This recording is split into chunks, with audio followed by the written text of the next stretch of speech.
আইনমন্ত্রী বলেছেন রুশু পড়ার জন্য, তারপরে হচ্ছে হবস পড়ার জন্য, মদিনা সনদ পড়ার জন্য পড়েছিলাম, কিন্তু আন্দালিব রহমান পার্থ সাহেব যে বক্তব্য দিয়েছেন, আমরা ক্লাস 8-9 যে ডিবেট করতাম সেটি রিভার্টাল দিলে 20 মিনিট সময় লাগবে মাননীয় স্পিকার। আমি ওনার বক্তব্যের রিভার্টাল দিচ্ছি। উনি বলেছেন যে আমি কোট করছি, উনি বলেছেন 72-এর সংবিধানের কিছু কিছু বিষয়কে ওনারা সম্মান দিয়েছেন। তার মানে কিছু কিছু বিষয়কে ওনারা সম্মান দেয় নাই। তার মানে এই অভ্যুত্থানের পরে এই সংবিধানের কিছু অংশ ওনারা মেনেছেন, কিছু অংশ ওনারা মানেন নাই।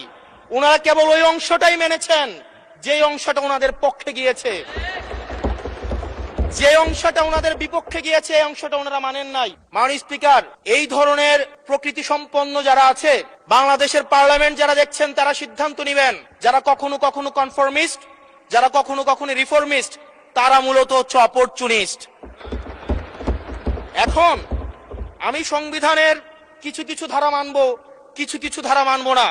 আমি কখনো কখনো সাংবিধানিক, কখনো কখনো আমি অসাংবিধানিক। মাননীয় স্পিকার, যখন ডক্ট্রিন অফ নেসেসিটির প্রশ্ন আসে, মাননীয় স্পিকার, এই এক্সিস্টিং সংবিধান অনুযায়ী যখন 7A এবং 7B বলবৎ থাকে, সেই জায়গা থেকে আইনজ্ঞরা, মাননীয় স্বরাষ্ট্রমন্ত্রী উনি থাকলে ভালো হতো।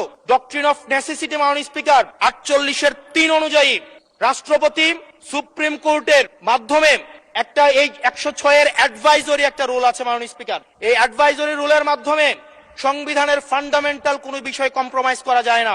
মাননীয় স্পিকার, যদি আমি এই সংবিধান মানি তাহলে এই অন্তর্বর্তীকালীন সরকারের বৈধতা প্রশ্নবিদ্ধ হয়। মাননীয় স্পিকার, মাননীয় স্পিকার, যদি এই সংবিধানকে আমি ধারণ করতে চাই, মেনে চলতে চাই, সেদিন 64 বিধি অনুযায়ী অ্যাটর্নি জেনারেল নিয়োগ দেওয়া হয়েছিল 6 আগস্ট। মাননীয় স্পিকার, এই সংসদে প্রশ্ন রাখতে চাই, তৎকালীন বর্তমান রাষ্ট্রপতি চুপ্পু, তখন বলা হয়েছে অ্যাটর্নি জেনারেল নিয়োগ দেওয়ার ক্ষেত্রে প্রধানমন্ত্রীর সাথে আলোচনা করতে হবে। সেদিন কোন প্রধানমন্ত্রীর সাথে আলোচনা করা হয়েছিল সেটা আমাদেরকে অ্যাটর্নি জেনারেল জানাবেন।